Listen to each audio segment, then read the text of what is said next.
আমার পরিবারে বাচ্চা থেকে বড় সবাই এই চাইনিজ খাবার খাওয়ার জন্য মাঝে মাঝে জেদ করে, আর তাই আমিও খুবই সহজ পদ্ধতিতে বানিয়ে ফেলি এই খাবারটা।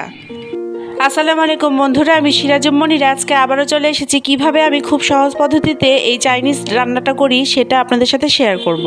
চিকেনটা খুব ভালোভাবে ধুয়ে নিয়েছি এবং তারপরে পানি ঝরিয়ে তাতে আদা বাটা, রসুন বাটা, জিরা বাটা, সাথে দিয়েছি সস। আমি 2 রকমের সস ব্যবহার করেছি। দিয়েছি স্বাদ মতো লবণ, টেস্টিং সল্ট এবং দিয়েছি খুবই অল্প সামান্য শুকনো মরিচ। সবগুলো উপকরণ মাখিয়ে আমি 1 ঘন্টার মতন ম্যারিনেট করে রেখেছিলাম, আর এখন কর্নফ্লাওয়ারে কোট করে নিচ্ছি। এগুলো আমি ডিপ ফ্রাই করব, তাই তেল আগে থেকে গরম করে রেখেছি। তেল ভালোভাবে গরম হয়ে গেলে তারপরে আমি মাঝারি আঁচে এখন এই ফ্রাইগুলো ভেজে নিব। চিকেন ফ্রাই তৈরি করা তো খুবই ইজি। আমি মাঝে মাঝে এভাবে ম্যারিনেশন করে তারপরে সেটা ডিপ ফ্রিজে রেখে দেই, আর যখন বাচ্চারা খেতে চায় তখন বের করে বাচ্চাদেরকে ভেজে দেই। অনেক সময় বাচ্চারা কিছু খেতে না চাইলেও অন্তত 1 পিস চিকেন খায়, তাতে অন্তত কিছু তো পেট ভরে। কারণ বাচ্চাদের রোজকার খাওয়া নিয়ে তালবাহানা তো আছেই। চিকেনগুলো ফ্রাই করা হয়ে গেলে এগুলো আমি সস দিয়ে কোট করব। আপনাদের ঘরে যদি 2-3 রকমের সস থাকে তাহলে আপনারা ব্যবহার করবেন। আমার ঘরে 2 রকমের সস ছিল।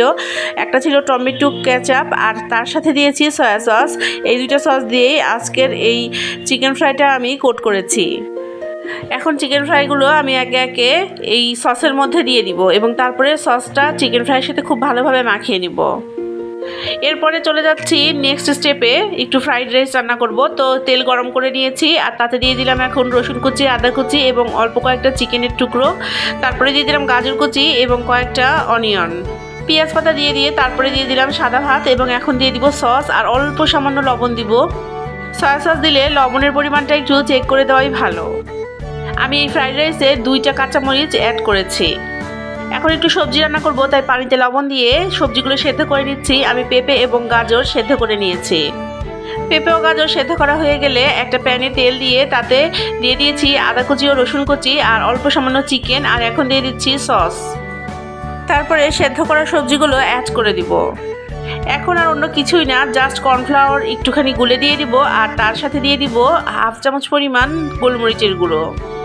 লবণ যেহেতু আগে আমি সেদ্ধ করার সময় দিয়েছিলাম, তাই এখন একদম চেক করে তারপরে লবণটা অ্যাড করব। সাথে একটু পেঁয়াজ পাতা দিয়ে দিচ্ছি ফ্লেভারটা পছন্দসই হওয়ার জন্য। বাস সবগুলো উপকরণ মিক্স করে এখন একটু নেড়েচেড়ে ভালোভাবে ফুটিয়ে নিলেই সবজিটা একদম তৈরি হয়ে যাবে। খুবই ইজি এবং অল্প খরচে ও অল্প সময়েই এই খাবারটা বানিয়ে ফেলা যায়, আর বাচ্চারা অনেক পছন্দ করে, তাই আমি মাঝে মাঝেই বাচ্চাদের জন্য এই ইজি খাবারটা তৈরি করে দেই। আজকের এই ইজি পদ্ধতিতে চাইনিজ খাবার তৈরিটা আপনাদের কেমন লাগলো অবশ্যই কমেন্টে জানাবেন। আমি এখন খাবার সার্ভ করব, আর সবার কাছ থেকে বিদায় নিয়ে নিচ্ছি। আল্লাহ হাফেজ।